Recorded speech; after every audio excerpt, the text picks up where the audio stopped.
السلام علیکم ورحمۃ اللہ تعالی وبرکاتہ۔ الحمد للہ منشئ الخلق من عدم ثم الصلاة علی المختار فی القدم۔ بزرگوں اور دوستوں اور ساتھیوں، آج ہمیں یہ بات سمجھنی ہے کہ وضو کس صورت میں فرض ہے، کس صورت میں واجب ہے، اور کن صورتوں میں سنت اور کن صورتوں میں مستحب ہے۔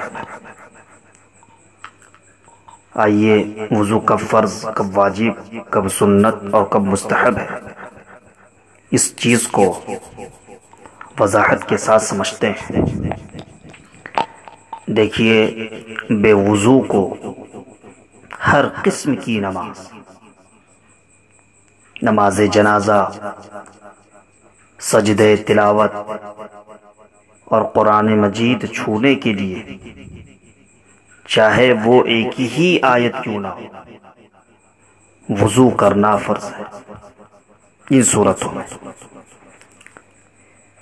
فقہ کی مشہور و معروف کتاب نور الایضاح میں ہے: الاول فرض علی المحدث للصلاة ولو كانت نفلا ولصلاة الجنازة وسجدة التلاوة ولمس القرآن ولو آیتا،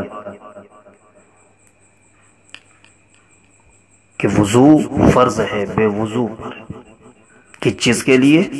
نماز کے لیے، چاہے وہ نفل ہی کیوں نہ ہو، کوئی بھی نماز، اگر نماز ہے تو اس کے لیے وضو فرض ہے۔ اور نماز جنازہ کے لیے، سجدہ تلاوت کے لیے اور قرآن چھونے کے لیے اگرچہ ایک ہی آیت، تو ان صورتوں میں وضو کرنا فرض ہے۔ اب واجب کب ہے؟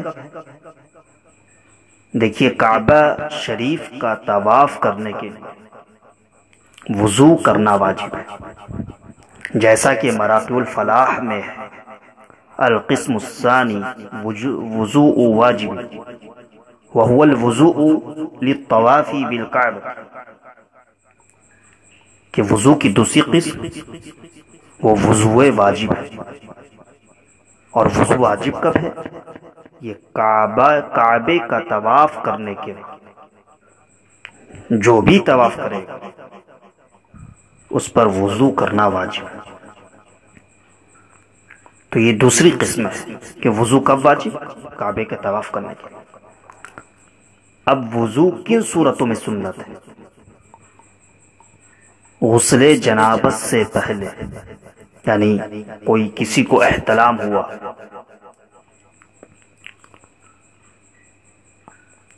تو اب اس کے بعد چونکہ احتلام ہونے کی وجہ سے اس پر غسل فرض ہو گیا، تو اب اس غسل کو غسل جنابت کہتے ہیں۔ اسی طرح کوئی شادی شدہ تھا، اس نے اپنی زوجہ سے جمع کیا تو اب اس پر غسل فرض ہو گیا، تو اسی غسل کو غسل جنابت کہتے ہیں۔ تو اس غسل کرنے سے پہلے جنبی کو کھانے پینے اور سونے کے لیے، یعنی کچھ کھانا پینا چاہتا ہے اس غسل سے پہلے، یا اور سونا چاہتا ہے، تو اس کے لیے وضو کرنا سنت ہے۔ یعنی غسل جنابت سے پہلے اگر کھانا پینا چاہتا ہے اور سونا چاہتا ہے تو اسی صورت میں سنت یہ ہے کہ وہ وضو کر کے کھائے پیے یا سوئے۔ اسی طرح اذان اور خطبہ جمعہ اور عیدین اور رحمت دو عالم نور مجسم صلی اللہ تعالی علیہ وسلم کے روضہ مبارکہ کی زیارت اور عرفہ میں وقوف، یعنی جو عرفہ میں ٹھہرتے ہیں، جو حجاج پہنچتے ہیں، اور اسی طرح صفا مروہ کے درمیان سعی کے لیے، یعنی عمرہ کرنے والا، حج کرنے والا جو دوڑ لگاتا ہے صفا مروہ کے درمیان، تو ان تمام کاموں میں وضو کرنا سنت ہے۔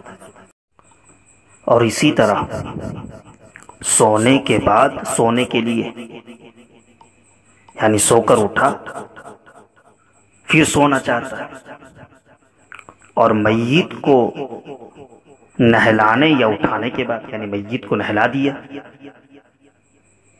یا میت کو اٹھایا، اس کے بعد غصہ کے وقت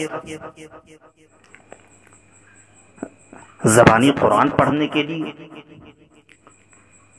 حدیث اور علم دین پڑھنے پڑھانے کے لیے، جمعہ اور عیدین کے علاوہ باقی خطبوں کے لیے، دینی کتابیں چھونے کے لیے، جھوٹ بولنے، گالی دینے اور فحش لفظ نکالنے کے بعد، صلیب یا بت چھونے اور کوڑھی یا سفید داغ والے سے بدن مس ہو جانے کے بعد، غیبت کرنے کے بعد، قہقہا لگانے کے بعد اور لغو چیزیں پڑھنے کے بعد، یعنی لغو شعر و شعری، لغو باتیں پڑھنے کے بعد یا کہنے کے بعد، کسی عورت کے بدن سے اپنا بدن بے حائل، یعنی بیچ میں کوئی چیز حائل نہ ہو، بیچ میں کوئی چیز نہ ہو دونوں کے جسم کے درمیان، مس ہو جانے کے بعد، اور باوضو شخص کو نماز پڑھنے کے لیے وضو کرنا، ان تمام صورتوں میں وضو کرنا یہ مستحب ہے۔ تو آپ نے اچھی طرح اس بات کو سمجھ لیا کہ وضو کن صورتوں میں فرض ہے اور کب واجب ہے، اور کن صورتوں میں سنت ہے اور کن صورتوں میں مستحب ہے۔ اس کو صدر الشریعہ علامہ امجد علی علیہ الرحمۃ والرضوان نے بہار شریعت حصہ دوم میں بھی تحریر فرمایا ہے۔ اللہ تبارک و تعالی ہم سب کو شریعت مطہرہ کے مطابق زندگی گزارنے کی توفیق عطا فرمائے۔ السلام علیکم ورحمۃ اللہ تعالی وبرکاتہ۔